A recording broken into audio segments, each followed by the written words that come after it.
You've been spending money on pesticides, spraying, mixing, and still watching your garden get destroyed. Aphids on your roses, beetles eating your beans, slugs finishing off whatever's left. What if there are 9 plants you could put in the ground just once? True perennials that come back every single year and quietly run a full pest control operation in your garden for absolutely free. No chemicals, no spraying, no repeat costs, and at least 3 of the plants on this list. Most gardeners have never even heard of them. Hit subscribe if you haven't yet. We go this deep every single week, and you do not want to miss what's coming next. Drop a comment right now and tell me which pest is destroying your garden the most. I read every single one. Now let's get into it. Plant 1. Lavender. You've seen it in gardens, in candles, in bath products, but here is what most people don't know. The exact reason we love the smell of lavender is the exact reason pests absolutely hate it. Lavender contains 2 primary compounds, linalool and lanylyl acetate. These are stored inside the tiny glandular hairs covering every part of the plant. To us, that smell is calming and beautiful. To moths, fleas, flies, mosquitoes, and silverfish, it is genuinely intolerable. Their olfactory receptors cannot process it. It overwhelms their navigation system, and they turn away before they ever get close to whatever you have planted nearby. Here is the golden information most gardening content skips. Lavender is significantly more effective as a pest barrier when planted in clusters, not as a single specimen. 1 lavender plant is beautiful. 3 lavender plants spaced 18 inches apart. That creates an aromatic wall strong enough to actually redirect flying pests away from your beds. The combined oil output of 3 plants is not just 3 times stronger, it is exponentially more effective because it creates a continuous scent zone rather than a single point source. For USDA zones, lavender thrives in zones 5 through 9. If you're in zone 4, you can still grow it successfully with a thick mulch layer through winter and a sheltered planting spot against a south-facing wall. In zones 10 and 11, treat it as a cool season perennial, plant in fall, and give it afternoon shade to protect it from the most intense summer heat. Plant it in full sun, at least 6 hours a day, in well-draining, slightly alkaline soil. Lavender cannot sit in wet soil. If your garden runs heavy clay, raise the bed or mix in coarse gravel before planting. Spacing: 18 to 24 inches depending on the variety. Best placements in your garden: along borders near roses, beside vegetable patches, and near doorways and patios where mosquitoes tend to gather. Bonus: lavender blooms attract bees and butterflies from late spring through summer, making it one of the highest value plants in any garden. The flowers are edible, the oil is medicinal, and the dried stems are useful indoors all year. One tip most people miss: do not cut lavender all the way back in autumn. Leave a third of the green growth standing. That is what protects the crown through winter and keeps it returning strong every spring. Now, the next plant on this list? Most people actually try to pull it out when they see it. They think it is a weed, but it might be the most powerful insect repellent in the entire plant kingdom. Plant 2. Catmint, yes. Related to catnip, and yes, your cat will lose its mind over it. But here is what catmint does to the insects in your garden that makes it one of the most underrated pest control plants in existence. Researchers at Iowa State University found that nepetalactone, the active compound in catmint, is roughly 10 times more effective at repelling mosquitoes than DIT, the synthetic chemical in most commercial bug sprays. Let that actually settle for a moment, and mosquitoes are just the beginning. Catmint repels aphids, Japanese beetles, flea beetles, squash bugs, and weevils. It does this because nepetalactone mimics a warning pheromone that many insects use to signal danger to each other. The chemical equivalent of, "This area is not safe. Leave immediately." When insects detect it in the air, their instinct drives them to flee. They are not just avoiding the plant, they are fleeing the entire surrounding zone. USDA zones. Catmint grows in zones 3 through 8, making it one of the hardiest options on this entire list. If you are in the cold north, Minnesota, Maine, parts of Canada, catmint handles it with no complaints. Plant in full sun to light shade, in average to slightly dry soil. It is extremely drought tolerant once established. Spacing 18 to 24 inches apart. It grows into a beautiful low mounding shape, usually around 18 inches tall and wide, covered in soft lavender blue flowers from late spring through early fall. Here is the golden tip for catmint. Cut it back by half after its first bloom in early summer.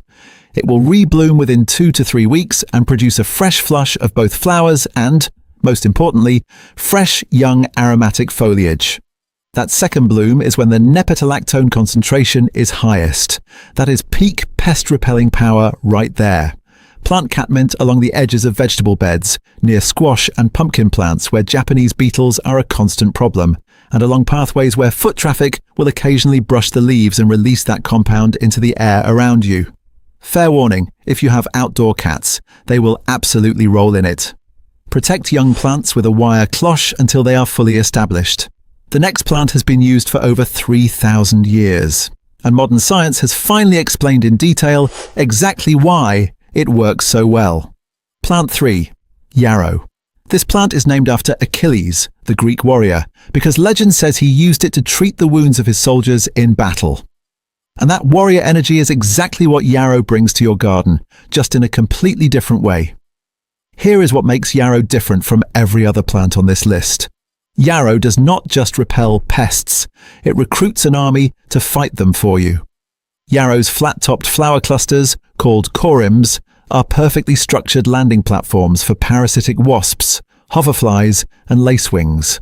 These are the insects that eat aphids, caterpillars, and whitefly larvae for breakfast. A single lacewing larva can consume up to 200 aphids in 1 week. Yarrow pulls them into your garden and gives them a reason to stay there. At the same time, yarrow's fine, feathery, aromatic foliage directly repels aphids through its own volatile compounds, particularly camphor and borneol.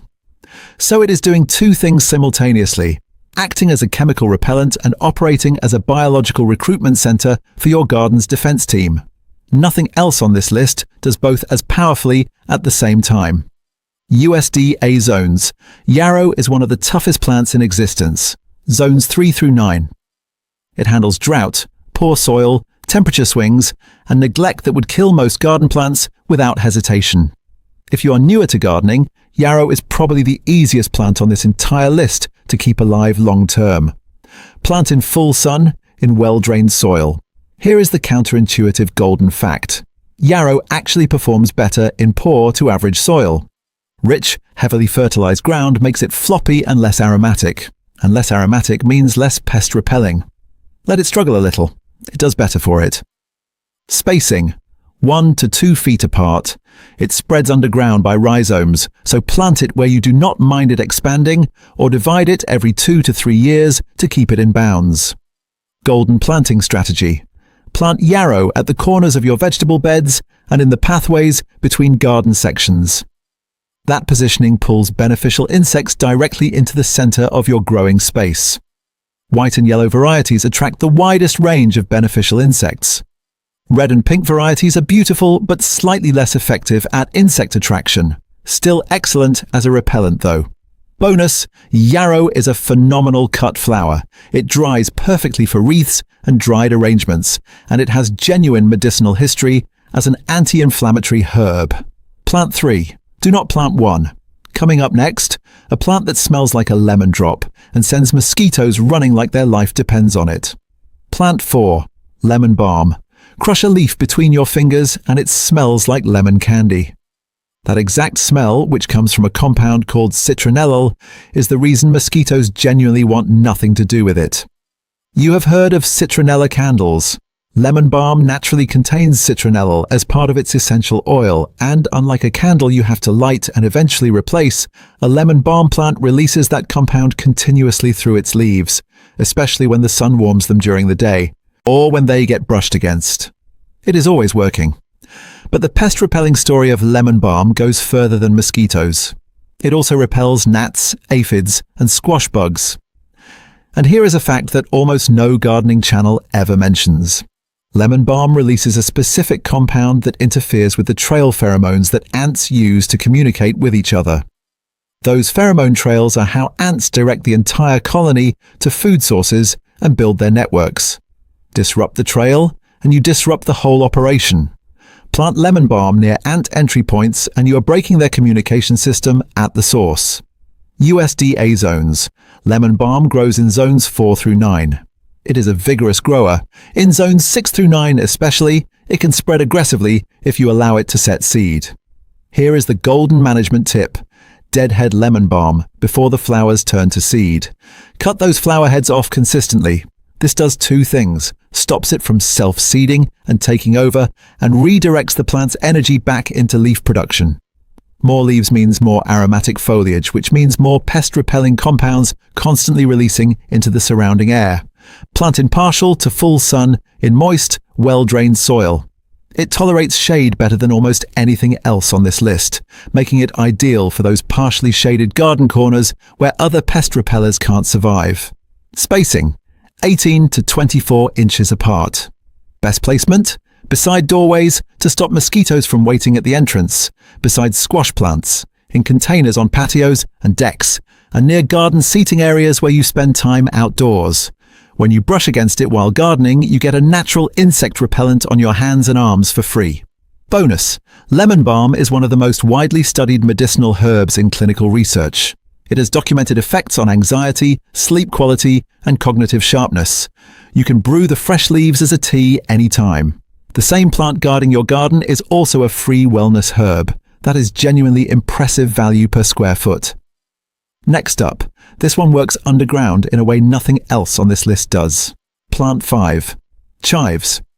You might think of chives as something you chop onto baked potatoes, but in the garden, chives are one of the most strategically powerful pest control tools available, and they work in a way that is unique on this entire list. Chives belong to the allium family, same family as garlic, onions, and leeks.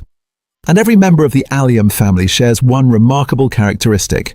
They produce sulfur compounds, specifically allicin and diallyl disulfide. These compounds are released both from the leaves above the soil and from the root system growing below it. That underground release is what makes chives genuinely special. It deters carrot root flies, onion flies, and, critically, nematodes. Nematodes are microscopic soil-dwelling pests that attack plant roots silently from beneath the surface, causing damage that looks like nutrient deficiency from above. Most gardeners never identify them correctly. They spend money on fertilizer trying to fix a pest problem they cannot see. Chives quietly suppress nematodes at the root level without you ever knowing the threat was even there. Above ground, chives repel aphids, Japanese beetles, and mites through those same sulfur compounds releasing into the air. Japanese beetles are particularly sensitive to allium chemistry. Plant chives near roses, and you will see a measurable difference in beetle damage within a single season. USDA zones. Chives grow in zones 3 through 9. They are one of the first plants to emerge each spring, sometimes pushing up through late snow, and among the last to die back in autumn. They are genuinely one of the most reliable perennials in any climate. Plant in full sun to light shade in well-drained average soil. Spacing: 6 to 12 inches apart. They grow in neat, upright clumps about 12 inches tall.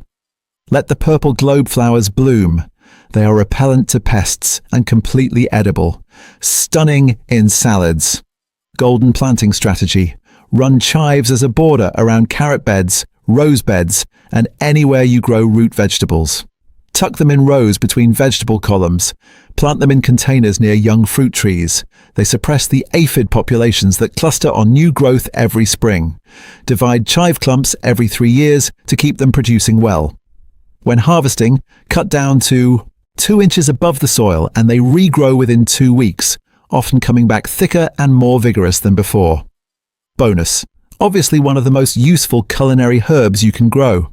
Free fresh herbs and free underground pest control from the same plant, year after year.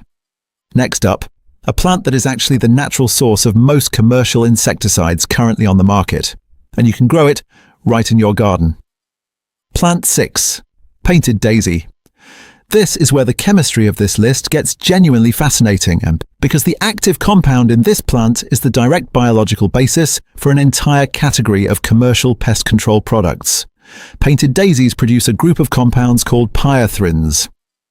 If you have ever looked at the label on a commercial pest spray and seen the words pyrethrin or pyrethroid, those synthetic versions are modeled precisely after what this flower makes naturally. Pyrethrins attack the nervous system of insects on direct contact.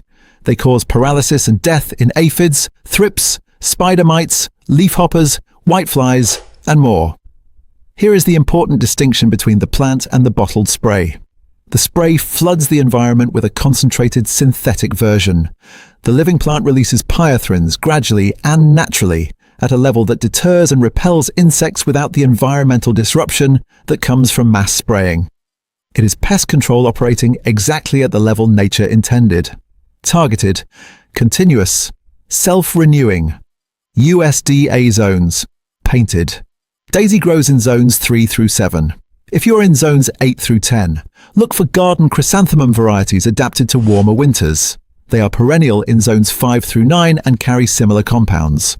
Talk to a local nursery about which chrysanthemum performs best as a true perennial in your specific zone. Plant in full sun, in well-drained, average soil. Spacing, 18 inches apart.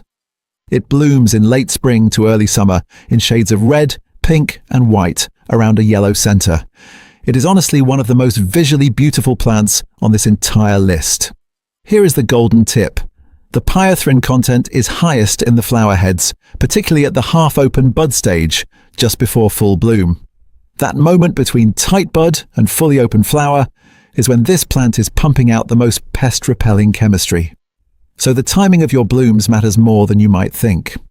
Plant painted daisies as a perimeter around vegetable beds, particularly around brassicas like cabbage, kale, and broccoli, where thrips and aphids are a constant battle.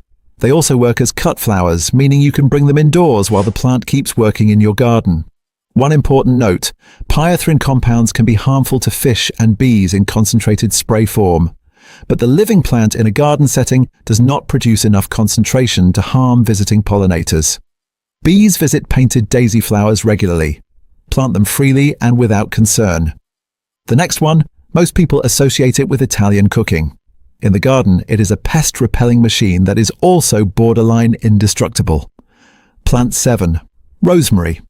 If you grow vegetables, especially brassicas, beans, or root crops, and you do not have rosemary somewhere in that garden, you have left a serious defense gap open and you probably do not know it. Rosemary's essential oil is dominated by compounds called camphor, cineole, and alpha-pinene. These compounds are intensely aromatic, and to a wide range of pest insects, they are chemically intolerable. Rosemary actively repels cabbage moths, bean beetles, carrot flies, Mexican bean beetles, and spider mites.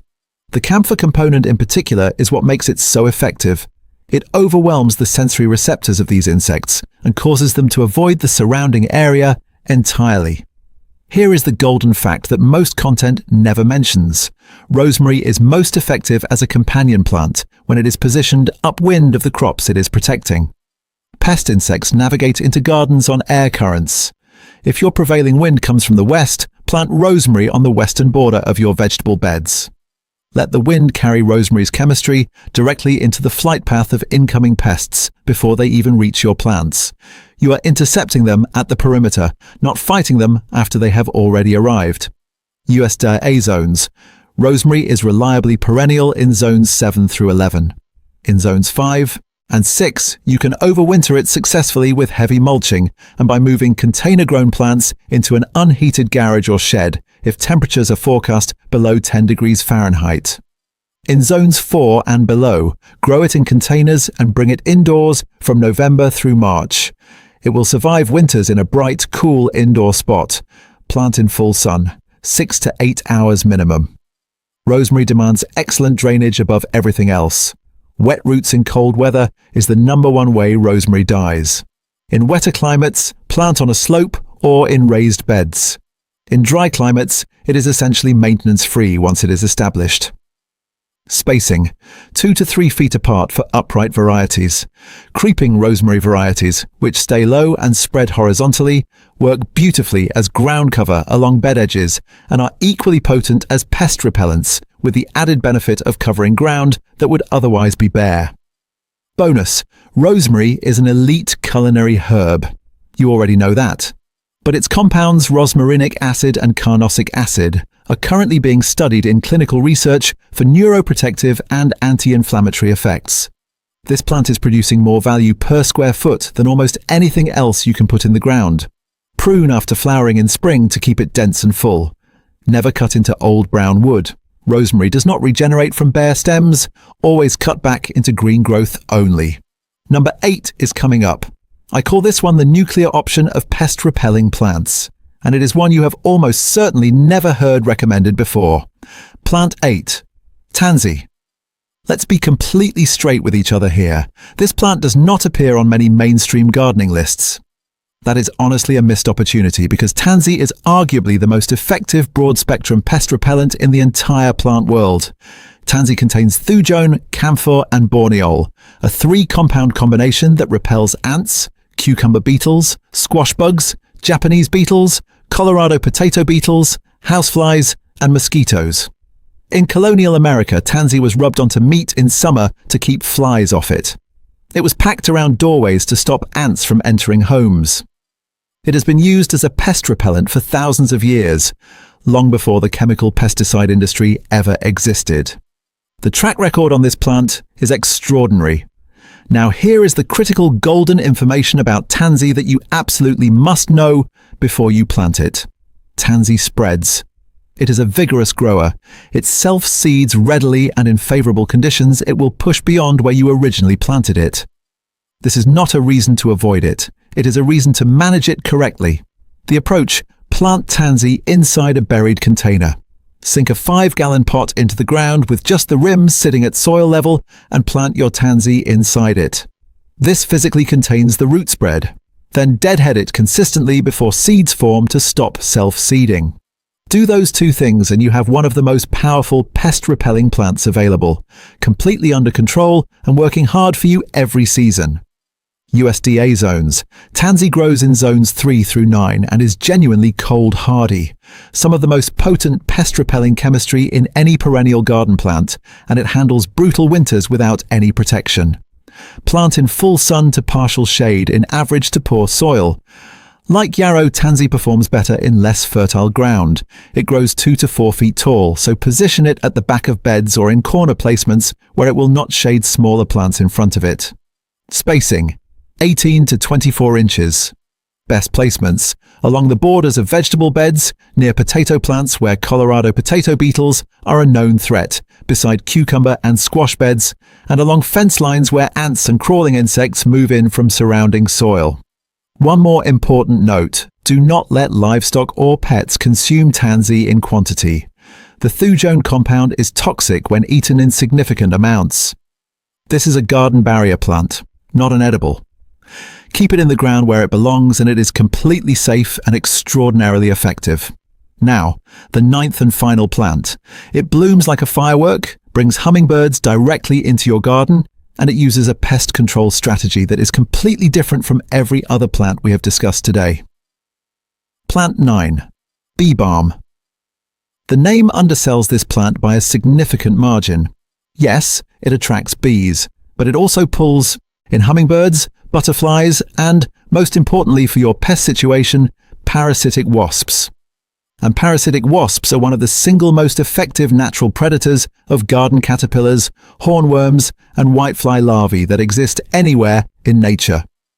Bee balm's pest control strategy is different from everything else on this list. It does not produce compounds that directly repel or kill common garden insects in the traditional sense. Instead, it operates as a biological magnet. By attracting very specific beneficial insects in large numbers, it turns your garden into a self-regulating ecosystem where pest populations are actively hunted down around the clock by natural predators, without you doing a single thing. Specifically, bee balm's nectar-rich tubular flowers are perfectly shaped for parasitic wasps. Their mouth structure makes it difficult for them to feed from flat or closed flowers. Bee balm gives them easy, consistent access to nectar, and in exchange those wasps patrol your entire garden continuously, hunting caterpillars, aphid colonies, whitefly larvae, and hornworm eggs. You are essentially hiring a pest management crew and feeding them. But there is also a direct chemical component. Bee balm leaves contain thymol, the same compound found in thyme, which directly repels aphids and mites. And thymol has documented fungicidal properties, meaning bee balm also actively suppresses powdery mildew and fungal spread in the plants growing around it. So you are getting pest repellent and disease suppression in the same plant at the same time. USDA zones. Bee balm grows in zones 3 through 9. A genuinely cold, hardy perennial that spreads by underground rhizomes and reliably comes back stronger each spring. Plant in full sun to partial shade, in moist, well-drained soil.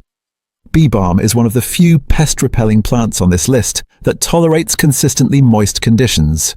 If you have a garden corner that stays wetter than the rest, bee balm thrives there. Spacing: 18 to 24 inches apart. It grows 2 to 4 feet tall in striking clusters of red, pink, purple or white tubular flowers from midsummer through early fall. Divide bee balm every 2 to 3 years. The center of established clumps tends to thin out over time. Dividing keeps it vigorous and blooming well each season. Best placement: in the center or back of vegetable beds, near tomato plants where hornworms are a recurring threat, and in any spot where you want hummingbirds visiting regularly. Bonus: bee balm leaves and flowers are fully edible. They taste like a mild floral version of oregano. The flowers are stunning on salads and the leaves brew into a gentle herbal tea. Pest control, pollinator magnet, beneficial insect recruiter, and edible herb, all in one plant.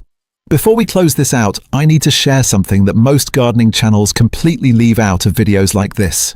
It is not just about which plants you grow, it is about which 3 of these 9 you put together. Because when you combine the right ones, something genuinely impressive happens. Here is the part that most gardening content never gets to. And honestly, it might be the single most valuable thing in this entire video. Every plant we talked about today works well on its own, but 3 of them, planted together as a trio, create a layered defense system that covers ground level, mid-height canopy, and the surrounding air, and hits pest insects through 3 completely different chemical mechanisms at the same time, simultaneously. No gaps. The combination is this: Yarrow, Catmint, and Tansy. Here is why this specific trio works so effectively together. Catmint operates at ground and mid-level, releasing nepetalactone continuously into the surrounding air. It creates a chemical confusion zone that disorients and repels flying insects, aphids, beetles, mosquitoes, before they can land on anything close to your beds. It is your first perimeter line. Yarrow sits at mid-height and runs 2 operations at once. Its camphor and borneol compounds add a second chemical layer of airborne repellent, and its flat open flower heads simultaneously recruit parasitic wasps and lacewings. The biological soldiers that hunt down whatever pest insects do manage to get through the catmint layer. Tansy stands tall at the back, 2 to 4 feet high, and broadcasts thujon across a wide radius in the soil zone and at ground level.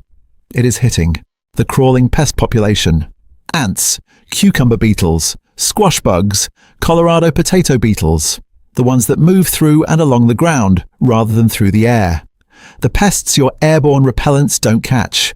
What you have built is a 3-layer system: an aerial chemical barrier from the catmint, a mid-level biological defense army from the yarrow, a ground-level chemical deterrent from the tansy.